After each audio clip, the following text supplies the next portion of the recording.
your thing.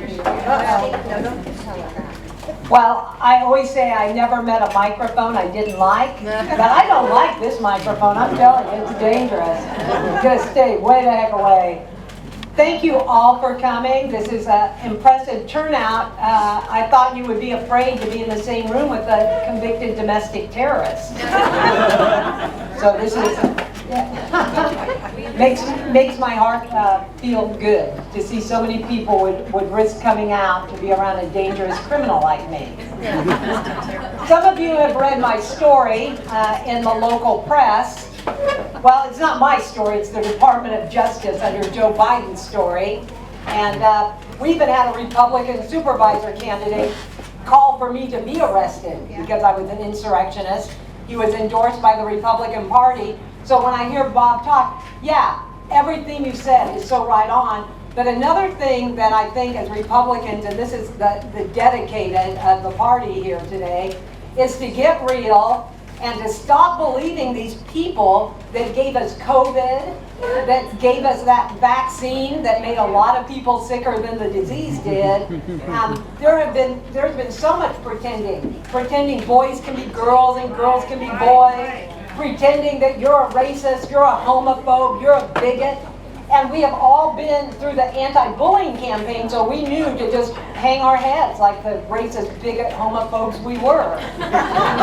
So, anyway, I'll tell you a little bit how I got in my latest trouble, which was the January 6th thing. I was, first of all, I knew the election was stolen. And I may have to convince some of you of that. The 2020 election, but I won't waste this time now. But I have knowledge of it because I was in a group called the Dead Voters Society. And because I know interesting people, someone put me in that group the day after the election when I said, BS on that shit that happened in the middle of the night. And the guy put me in the Signal group. And next thing I know, with all these statisticians from Claremont, some very famous code people, some heavy hitters, and the only names that I will mention because, it was a secret group, we were working privately, but Bernard Carrick was one of the people. He's deceased, and so I feel like he's off the hook. Rudy Giuliani, several people who were indicted in that Georgia election BS thing were in this group. A lot of celebrity people, influencers, and people were proving all the different ways. I have no talent other than a great memory, and I have been a passionate person when it comes to politics. This is football for me. I love this sport. So I have a memory that goes so far back, and I know how the game is played. So one of the statisticians from Claremont, a very talented lady, she put me on her team, and I was helping gather information on congregate living voter fraud. And the interesting thing about COVID, that the congregate living, we're talking about nursing homes, homes for people with developmental disabilities, and there's always been a lot of fraud in that situation, but there's also been family members that check ballots. This time, what happened is there was 100% voter turnout. So we were trying to connect the managers of these homes to find the syndicate, because this was an orchestrated thing. So I know that Trump won in 2020. I'm not crying about it because everything is played out the way it should, including me being arrested. I didn't like that. But the newspaper that came out about 2 years after January 6th, the news started reporting that the sedition hunters had identified me through facial recognition. I thought maybe the FBI having all of our ATM records, the geofencing, the fact I went through TSA, the fact I was on Twitter saying, hey everybody, come to the 6th. I didn't sneak there. I proudly showed up. And one thing that is not talked about, and this is kind of crazy to me, we had the most beautiful morning of speeches with Rudy Giuliani, Don Jr., John Eastman, all these brilliant people talking about the election fraud, but we were not angry. We were not, we were cheated. We were just like, we were inspired. It was like every kind of thing that you've seen at a Trump rally, the gatherings that we have all been a part of, where we back the blue, where we show up for candidates. Nicest people you'll ever meet. And when President Trump told us that now we walk peacefully and patriotically down to Congress, it was a show of support and for election integrity. We were not trying to block anybody from going in. Excuse my language, but we had no pink pussy hats on. We were not there to shout people down, silence people, interfere with a process. The head law enforcement officer of the United States, our commander-in-chief, invited us to a permitted event. And here's where I got really lucky. I always am thinking, where's the toilet? Where's the toilet? So on Thanksgiving, one of my friends brought an aide from Matt Gaetz' office. I'm like, hey, think you can hook it up with a toilet when we're walking down to the Capitol? And she's like, sure. It's going to be busy, but I can let you into the Dirksen building. Well, it's pretty crazy when it's happening. There's like so many people. They tell you how many tens of thousands. There were over 1 million people there that day. And I decided, because I'm considerate like you are, I said, honey, my husband was with me and 3 other friends. I said, honey, let's go to the hotel. Let's not bother this person whose name I won't give. And so we went to the hotel room. We separated off from our 3 friends, and that put us on the east side of the Capitol, which was the lesser violence. There was some funny business going on. And we all know each other here, if not by name. We know our people. We know who we are. And there were these young men with Trump t-shirts, and a lot of times Trump flags as capes. They had black Antifa helmets on with Trump in white medical tape taped on the back of it. And they were banging on doors and windows. And mind you, we were on the quieter side. We weren't where all the scaffolding, and you see these violent loops on the news. So we just backed away from them, and we talked like we would all be talking at a Tea Party or a Back the Blue rally or one of these events. And we're all saying, oh yeah, those guys, hey, look at that. That looks like Antifa to me, and we just stand away from them. Well, after they banged on doors and windows for maybe 15 minutes, the magnetic doors, because this is a very secure city, very secure building. It's another thing, they knew where everybody was at every minute. The magnetic doors go open, and these militant young men, mostly, was what they were. I don't think I saw a woman among them, or an old person. They enter the building. We're like, wow, this is weird. We're talking. And the Capitol Police in black uniforms at the doors were nice, but there were like a few sprinkling of like just weird things happening, but whatever, it's DC, trying to go with the flow. After about 15 minutes of milling about, the velvet rope tourists start exiting the building. The people that you've seen pictures of that seem to be nicely, respectfully walking through Statuary Hall. Well, my husband had never been to Washington, D.C. before. And he was, how was it in there? What'd you see? He was so excited. And I've been as a chaperone on D.C. trips. I have lobbied against the Shumash expansion on my own dime. Where I, by the way, I got hooked up by a very powerful donor, so I got in a lot of restricted areas. So that's allowed there if you know the right people with money.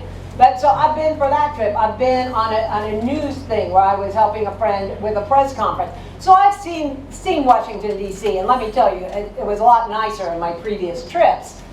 But I asked my husband, do you want to go in, honey? Because they were letting people in. And I would never breach a police line. I would never enter a building without permission, even a public building. Once again, told by my commander-in-chief to go down there, had RSVP'd for a permitted Stop the Steal rally, and my husband was so excited, and we turned to the police, is it okay if we go in? Sure. And other people were going in. We went in there, he saw Statuary Hall, couple of weird things in there, and one was another one of these young guys that didn't seem like one of us. He was standing on a bench saying, F this is our effing house. And every one of us that walked by him said, excuse me, sir, that's disrespectful. Please, that's not what we're doing here. More people started coming in. There seemed to be gas coming in. And then, all of a sudden, it just started filling with people, and I'm looking around, and every one of those entrance is filled with riot cops. And there was another person that obviously wasn't one of us, and she was a little lady about my age, but she was short, and she was up in one of these riot policemen's face saying, "F you, pig, F you."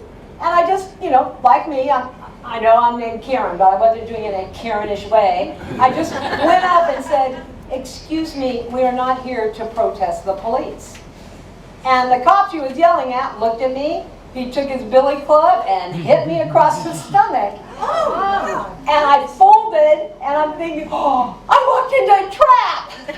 And then it occurred to me what had happened. We were brought in and attacked.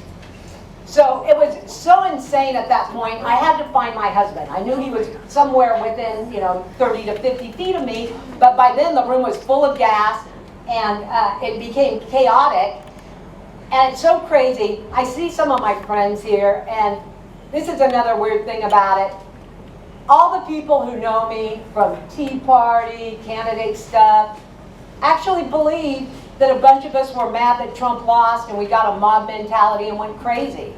But and then others believed my story that heard it, but man, they didn't want any part of that. They didn't want the FBI coming to their house. So I see, you applauded Diane Mazer. She wrote a beautiful letter in support of me publicly, as Kathy Herringer. Kathy Herringer is a tiger. You should have seen her taking on all comers on social media. They were saying, she should be arrested, she's a seditious, blah, blah, blah, blah. Terry Caslow, my friend who has been there for me in every way. Probably a lot of people who were supportive of me, and it was a pretty small group. Mr. Fechner, you were kind to me on the Current as well. But the local press just kept running these press releases. So what am I going to do? I knew I was going to be arrested. The stuff that you read in the paper was 2 years after the FBI came to my house. And I, unlike you guys, I'm a little tougher. I'm rough around the edges. And when the cops show up, I don't talk. So the FBI, they had to stand on the other side of the gate. And what do you want? We want to talk to you. You're not in any trouble. Well, what do you want to talk about? Oh, January 6th. What about it? Did you see anyone planting explosives at the RNC or DNC? Are you freaking kidding me? That's the most ridiculous question. Once again, they have cameras everywhere. They know exactly who planted that stuff. They did it. Oh, yeah. It was a setup. This was a choreographed trap. And I'm telling you that this was Kent State meets Tiananmen Square. Some of the finest Americans are who showed up because we knew what happened. Yeah. We care about election integrity. Yeah. And that, if you don't fix election integrity, it doesn't matter how much we donate, show up, whatever. That has to be fixed for sure. Yeah.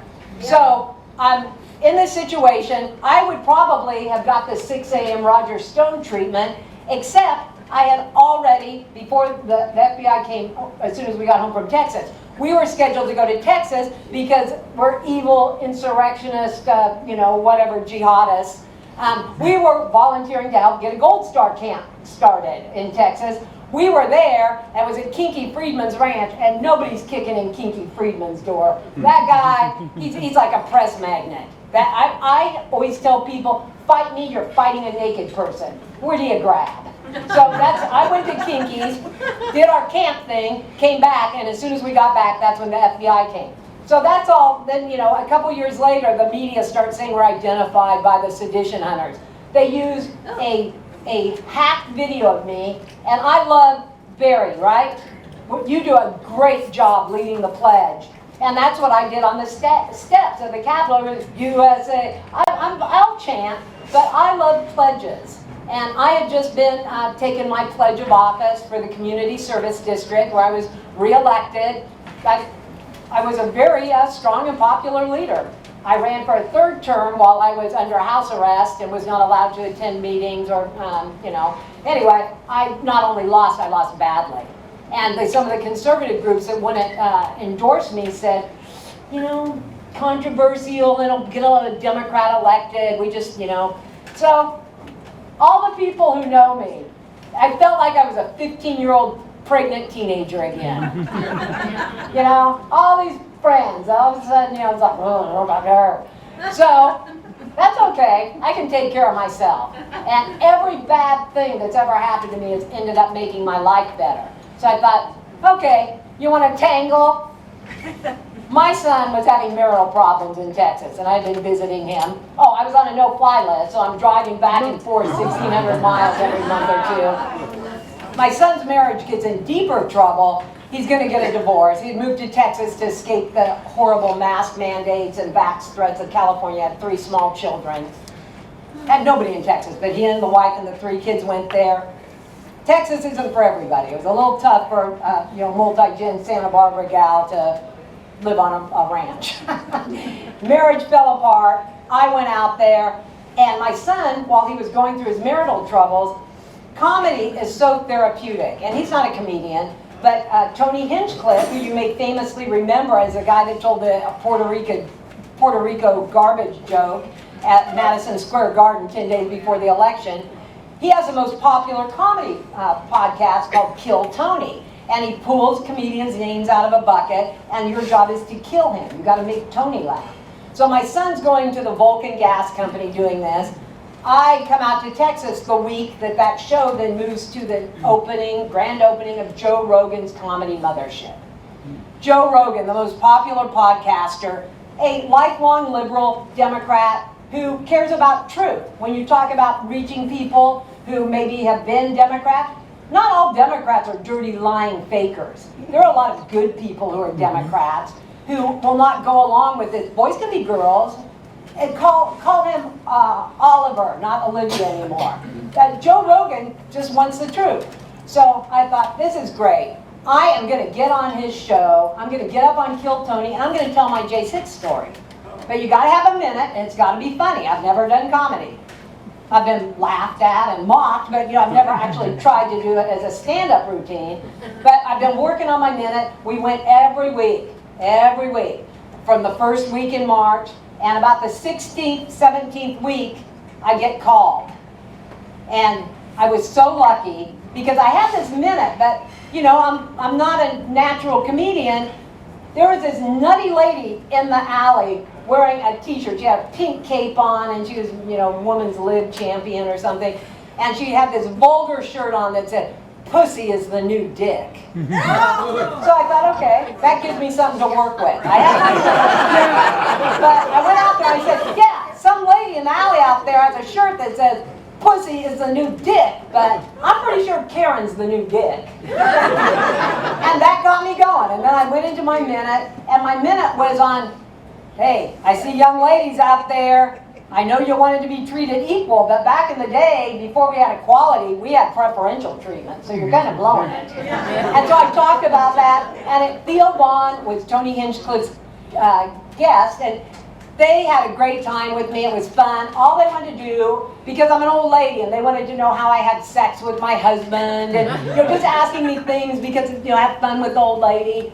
And I wanted to talk about January 6th, but here I am at Joe Rogan's Comedy Mothership, which is the premier comedy club, and okay, how do I work this in? And then all of a sudden Tony's like, "Karen, you've been a great guest, we love you, and when you kill Tony, you get a big leather joke book."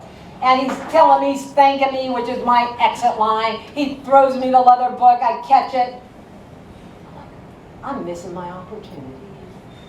Tony, you still don't know the most interesting thing about me. And nobody does that. Nobody has ever held a joke book while they continued their interview with Tony. It's wild. It made me a legend automatically. I also became the longest interview in history because Tony played a guessing game. What's interesting about her? She's been to prison, she's adopted, that kind of stuff. I said, my local paper has said that I am a white supremacist. And that just like, oh, they had to hear about that. And I told him the whole January 6th thing, and he was like, oh, you were at the Capitol? He was so excited, and they said, how close did you get? And I let him know I made it all the way in. Well, then that's when the local paper came out like, amateur comedy show has seditionist, insurrectionists mocking her for seditious behavior. Whatever, it was the nicest story that the Independent had ever written about me. I mean, they used good pictures of me that looked like from the 2016 supervisor's race. I was slim, my hair was dark. And Nick Welch, most of the people in this room don't like that guy. But you know what? I do kind of like him. He's funny. And we argue, we joke around. And I think Nick kept that horrible communist neo-Marxist, whatever his name, Tyler, whatever, that guy that does all the writing now, from being as mean as he could have been. Like, they called me all these names. But there was a hacked video, and they used this video also in my arrest warrant. So many things were interesting about statement of facts and arrest warrant. My officer that filled out his sworn warrant against me was hired in December 2020 as a counterterrorism expert for the FBI. Pretty interesting to me how many people were hired as counterterrorism experts right before January 6th. Yeah, and I love this about Trump, he is laying out the narrative right now in a way that children can understand. And you're going to find out, it's going to blow your mind what has been perpetrated against the American public. Voter fraud, deep state shenanigans, the Brennan, all these people are horrible people, and they care about globalists. They don't love America. President Trump loves America. Amen. He was my last choice, by the way, in the primary 2016, and the more those guys hated him, the more I liked him. Because he could not be bought, he could not be bullied, and I loved that my husband and I went through hell in a tiny way, the same way he was.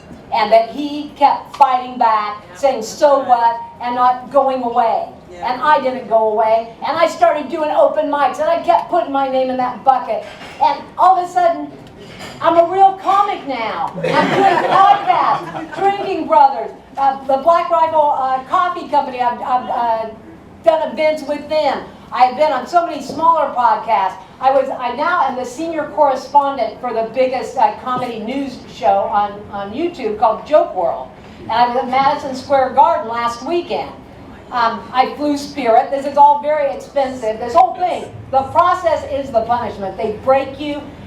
My dear friend Terry, who does our taxes, she knows I'm paranoid. I think everything is because J6 that we hit a bump. The entire county got a tax extension, filing extension. She tried to do extend. We were the only people that they said no to. The entire county was a blanket extension. And Terry's like, yeah, maybe you're not paranoid. When the federal government wants to screw you, was it Schumer who said they do it 7 days to Sunday or whatever?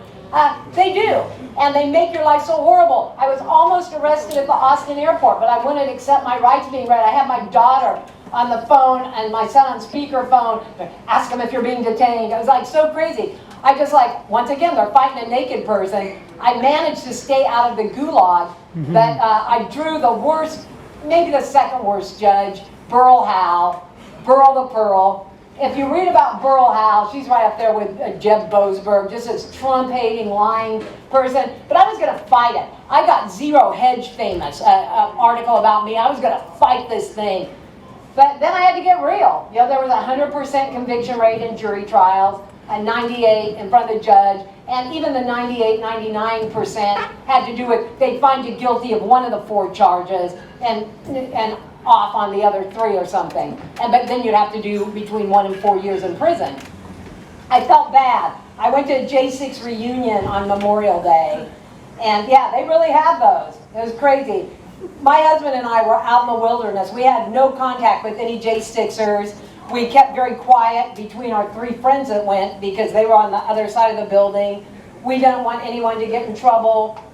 Google sent us notification that our entire Google search history from the beginning of Google time was given to the FBI.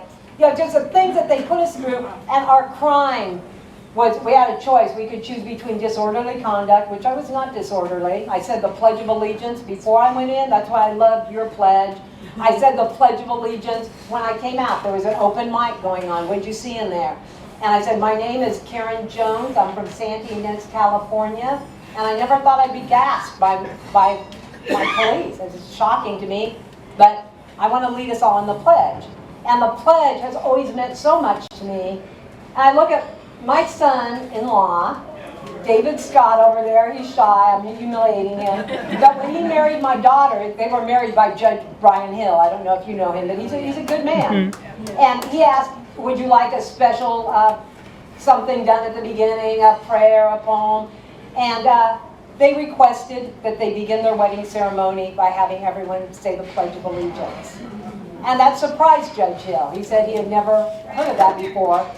David did 2 tours in Iraq. He's a first responder now. Also a real estate broker. But my daughter works in a local attorney's office, and she devoted so much of her life helping these. You wouldn't believe the probation forms we had to fill out. We had to, besides all of our legal fees, I wanted to get a libertarian law firm and fight it. My kids are like, Mom, you're going down. You get Bob Sanger. He's married to a judge. His partner became, this guy is so connected. And it was a good move. We got him. He and I disagree on everything. He had represented us before in a real estate lawsuit. So anyway, he was our attorney. He didn't come cheap, but he's efficient. But the things that we were put through because we love our country, and I don't feel like a victim any more than Trump does. And we can't be victims. We have to fight back. And a lot of J6ers, because I'm living, okay, when I went to Madison Square Garden last weekend on Spirit Airline, I'm thinking, gee, I wish they'd put me back on that no-fly list. I had not been this poor since I was a newlywed, or maybe a single teen mom. I don't know. But I've never been happier. My life has never been better. You know, we're living in a little tiny old house in kind of a hillbilly part of hill country. And it's nice. It's Trumpy. There's deer everywhere. And I drive to all these open mics. I do these podcasts. And you talk about getting people who haven't voted before.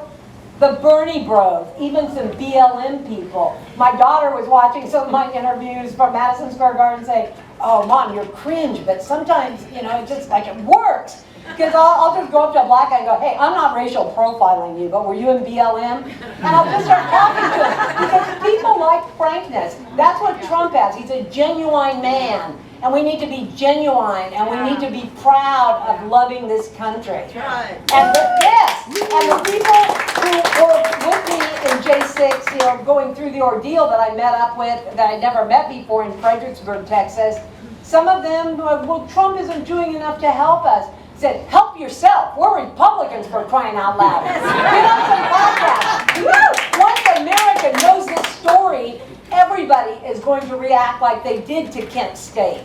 Americans don't like Americans treating its citizens that way. So I'm going to keep telling jokes. And I planned this trip. I'm so happy. I love Linda. I've known her for years. And I was so excited to come back here. And then something bad happened. I was really funny at the second most popular comedy club. I got invited by some New Yorkers to do a show there. Because, you know, I don't hang out on 6th Street in Austin except for the Kill Tony stuff. But I went to this thing, I did well, and it got me on to the other mothership, the smaller stage. And the booker there invited me to come back on Monday for a audition to be a regular performer there. Woo! Yeah, at an Eden from the Comedy Store and have a mothership. And I'm like, you know, I've used opportunity is an obligation, and I didn't even think twice. Of course, I'm going, and then I'm walking out all pleased with myself. Going, I'm going to be in Santa Barbara. Oh no! I'm making it happen. I'm getting another Spirit Airline ticket. I'm going to take my fanny pack with a clean pair of underwear, and I'm flying, doing my audition, and I'm flying home back here and continue to visit with my family, enjoy my grandkids. But that's how you do it. We're Americans. We're Californians. We are from the people who settled this frontier. And we need to take back our country. Yeah. Try to be fun while you do it, folks.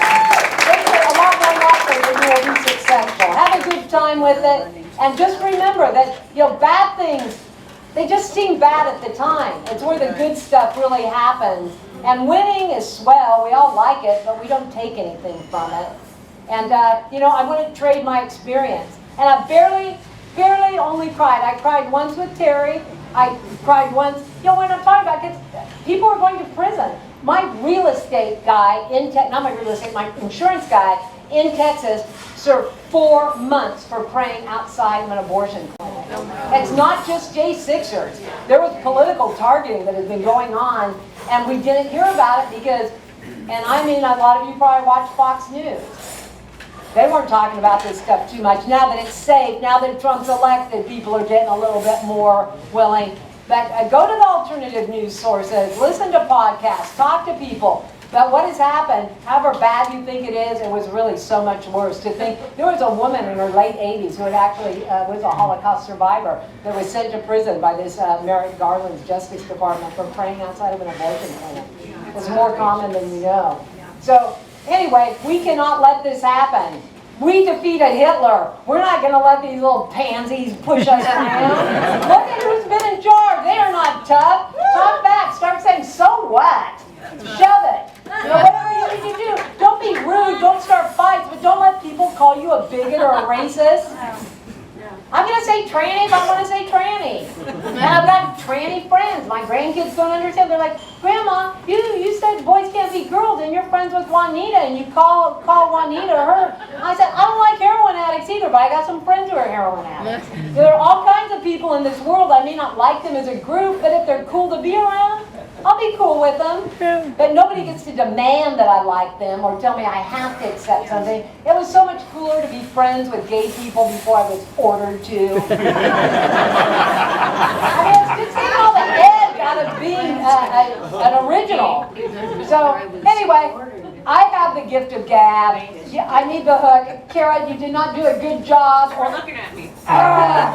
Whenever I look to compliment your husband, who I so dearly love, that's when you should have been going, yeah, do the sign. But you guys have been wonderful. I love that so many will turn out to support a convicted terrorist. I was pardoned, but I have not yet been vindicated. But it's coming, folks. It's coming.